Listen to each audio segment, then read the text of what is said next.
Now gather round, because it's time for story time with Enki. Well, no.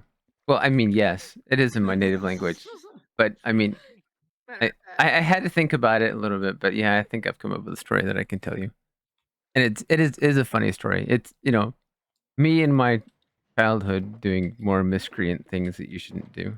So my dad ran a home improvement business, and so he had his own showroom where he had like carpet and vinyl and tile and et cetera, et cetera. So every single year there was a floor convention show in Vegas. And from where we lived, it was only like a 5 or 6 hour drive. Well, my dad's store was one of two, both owned by my grandpas. And my uncles owned the other one.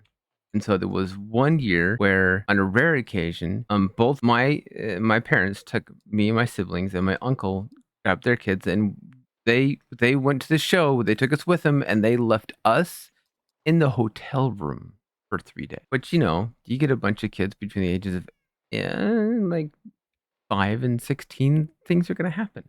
So in Vegas, there are like money buckets, right? Full of quarters. Go in, you gamble, you put it in there. Well, we had some of those, but they were like ice buckets. And my cousin would sit in the adjoining window, which was because they had their room next to us. And my cousin and my sister would try and throw ice into each other's windows. Now there was a barrier that to prevent you from like crawling out your window into someone else's, but they were still like they took the screen out and leaning far enough out the window that they could try and like chuck ice into the other person's window. Down in the parking lot, there's a cop car. Been there for 2 days, and we didn't think anything of it at the time. Well, my cousin thought, what would happen if I just threw this entire cup of ice on that cop car? Well, it set off an alarm. Oh.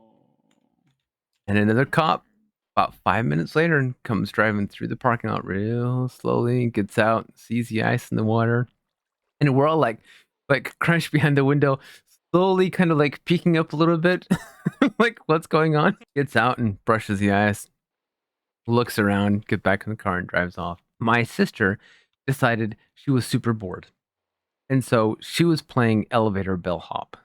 So people would come in the elevator and she would like, push the buttons up and down what floor because it was like 5 or 6 stories. She was bored. She was like 9. So next to all the buttons was a switch that if you accidentally flipped, it set off this alarm. And it was a really, really loud alarm. It also notified the front desk. She had accidentally flipped it. The alarm went off. She panicked, left it, and she bolted, left it running.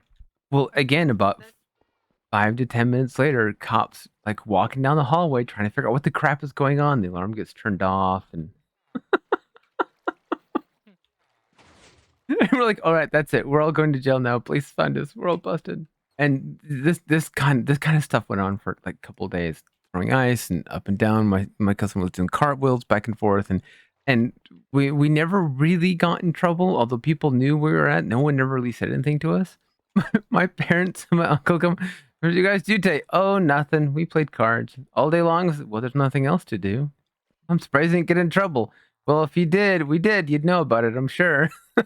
And they didn't know about any of this until not even 5 or 6 years ago. And this happened like 30 plus years ago. I mean, what are they gonna do? Punish you now? Right? As a full adult, yeah.